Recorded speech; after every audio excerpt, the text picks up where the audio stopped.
Coba Anda bayangkan, ada dua orang yang mencoba masuk ke dalam satu pintu secara bersamaan. Apa yang akan terjadi? Pasti akan terjadi tabrakan, pasti pasti akan chaos, dan tidak ada orang yang bisa lewati pintu tersebut. Nah, hal yang sama juga terjadi pada komputer. Ketika dua proses mencoba mengakses satu data yang sama di waktu yang bersamaan, dan tanpa aturan yang tepat, pasti data akan rusak, data akan terjadi sebuah kesalahan, bahkan data bisa hilang. Nah, para ilmuwan komputer juga sudah lama berjuang dengan masalah ini. Namun, solusi-solusi yang mereka terapkan masih sangat rumit untuk dibuktikan secara matematis. Kemudian, pada tahun 1981, ada seorang ilmuwan bernama Gary L. Peterson mengubah segalanya. Nah, di sini kita akan mempelajari bagaimana Peterson berhasil memecahkan masalah sinkronisasi dua proses hanya dengan dua variabel sederhana. Perkenalkan, kami kelompok 7 PSO, mahasiswa Teknik Informatika Universitas Erlangga, akan menjelaskan mengenai apa itu Peterson Solution. Dan saya sendiri bernama Nurzafenda Putra dengan NIM 434251131 akan mencoba menjelaskan mengenai latar belakang dari Peterson Solution. Nah, apa itu Peterson Solution? Peterson Solution atau bisa disebut dengan algoritma Peterson adalah solusi berbasis perangkat lunak yang dirancang untuk mengatasi masalah critical section pada pemrograman konkuren. Nah, sebelum algoritma Peterson, sudah ada beberapa solusi perangkat lunak dan yang paling terkenal adalah Decker algorithm. Namun, solusi-solusi tersebut masih sangat rumit untuk dipahami dan masih sulit dijelaskan secara matematis. Nah, kemudian algoritma ini juga dirumuskan oleh seorang ilmuwan yang bernama Gary L. Peterson pada tahun 1981 melalui makalah ilmiahnya yang terkenal berjudul Myths About the Mutual Exclusion Problem. Oke, perkenalkan nama saya Muhammad Syahrul Aulia Ramdhani dengan NIM 434251107.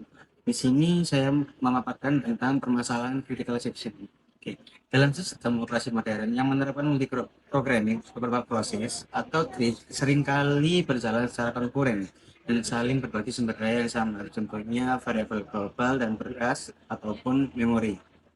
Critical section sendiri adalah segmen code di dalam program di mana data atau sumber daya bersama alias search resource tersebut diakses dan dapat dimodifikasi.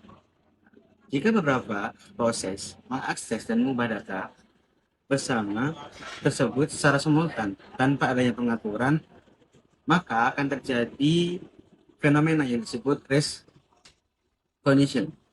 Kondisi ini menyebabkan hasil akhir dari data bergantung pada urutan eksekusi. Proses yang tidak dapat diprediksi sehingga memicu kerusakan atau ketidakkonsistenan data. Dan yang terakhir ada 3 critical section, yaitu mutual exclusion, 2 progress, dan 3 underwriting, yang dimana kita tersebut itu ialah syarat utama penyelesaian critical section. Pada slide ini saya akan menjelaskan prinsip kerja algoritma Peterson. Algoritma Peterson adalah algoritma yang digunakan untuk mengatasi masalah pada critical section, yaitu untuk memastikan supaya proses yang masuk ke critical section itu masuk satu persatu. Algoritma ini menggunakan dua variabel utama. Yang pertama flag, kemudian turn. Variabel flag digunakan untuk menandakan proses yang ingin masuk, kemudian variabel turn digunakan untuk menentukan giliran proses. Cara kerjanya adalah saat ada suatu proses yang ingin masuk, maka proses tersebut akan mengubah flag menjadi true, kemudian memberikan giliran kepada proses yang lain. Apabila kedua proses ingin masuk secara bersamaan, maka proses yang tidak mendapat giliran harus menunggu di while loop sampai proses selesai. Setelah critical section dijalankan, maka proses akan mengubah flag menjadi false sehingga proses yang menunggu giliran dapat dijalankan. Dengan metode tersebut, algoritma Peterson dapat mencegah kedua proses masuk bersamaan ke dalam critical section. Selanjutnya, analisis dari Peterson Solutions. Perkenalkan, nama saya Karin Semudatu Kalambek Seranga dengan NIM 434251093. Untuk menjamin keamanan dan keadilan dalam synchronization proses, maka Peterson Solutions memiliki 3 kriteria utama, yaitu mutual exclusions, progress, dan bounded waiting. Pertama, mutual exclusions. Syarat ini berarti hanya boleh ada satu proses dalam satu waktu pada critical section. Dalam Peterson Solutions, proses B hanya boleh masuk jika kondisi flag J dan term sama dengan J bernilai salah. Artinya, proses lain tidak sedang ingin masuk, atau giliran sedang bukan milik proses lain. Dengan mekanisme ini, dua proses tidak akan masuk secara bersamaan ke dalam critical section. 2. Progress. Syarat ini berarti ketika critical section tidak terdapat proses di dalamnya, maka keputusan siapa yang masuk berikutnya tidak boleh ditunda. Peterson Solutions memenuhi syarat ini karena yang mempengaruhi keputusan masuk hanyalah dua variabel utama tadi, bukan dari proses lain yang tidak berkepentingan. Jika suatu proses ingin masuk ke dalam critical section, maka proses tersebut boleh lanjut tanpa perlu menunggu proses lain yang tidak relevan. Ketiga, bounded waiting.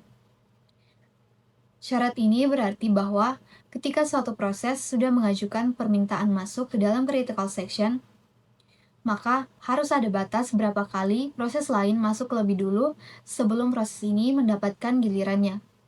Peterson Solutions memenuhi syarat ini karena terdapat turn yang mencegah satu proses masuk secara terus-menerus dan mendahului proses lain. Jika dua proses sama-sama ingin masuk, salah satu proses akan menunggu dan giliran akan bergantian secara adil. Dengan kata lain, algoritma ini mencegah terjadinya starvation pada dua proses. Sekian untuk analisis dari Peterson Solution. Oke, lanjut kelebihan dan keterbatasan utama. Di sini saya Zalfa Sayyid Nurtianti dengan 3 digit NIM akhir 143 akan melanjutkan presentasi. Oke, di sini kelebihan dari Peterson Solution ada 3, yaitu yang pertama murni solusi software atau pure software solution, yaitu tidak butuh dukungan instruksi perangkat keras khusus yang mahal atau rumit seperti perintah otomatik test and set. Jadi cukup pakai variabel memori biasa. Nah, yang kedua adalah keadilan terjamin. Karena ada variabel tim yang memaksa proses untuk mengalah, tidak akan ada satu proses yang mendominasi.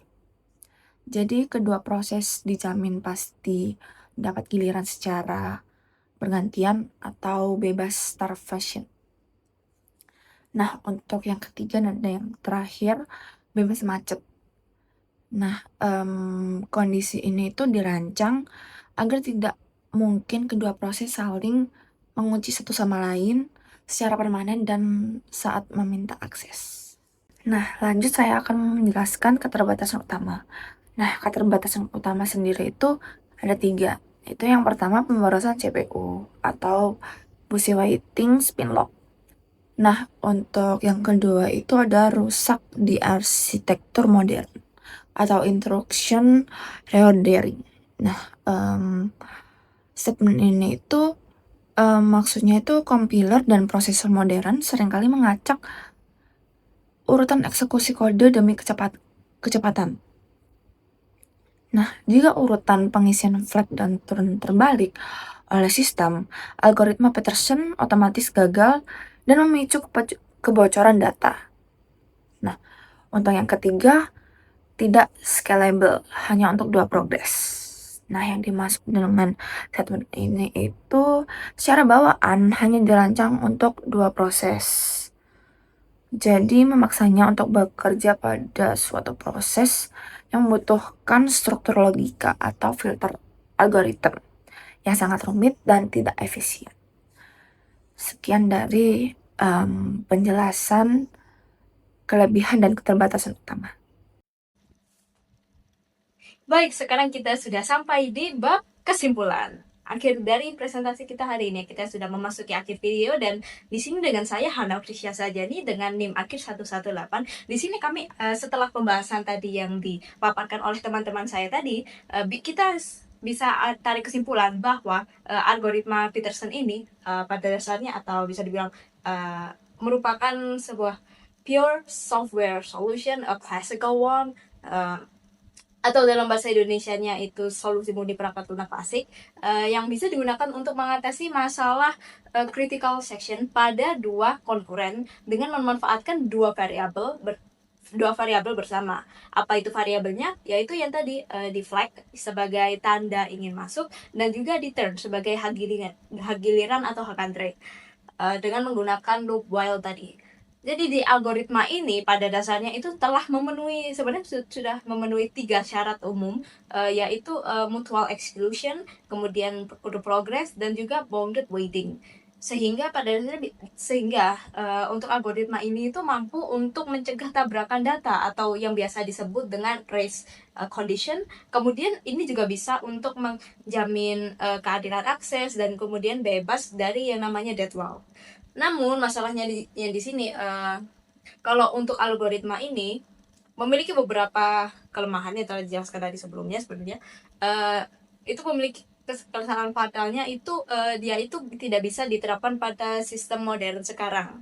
Jadi pada dasarnya kita, ini masih bisa digunakan sebagai bahan ajar untuk pengantar menuju sistem pengoperasian sistem informasi, tapi kalau untuk dipraktekkan di dunia nyata itu tidak bisa.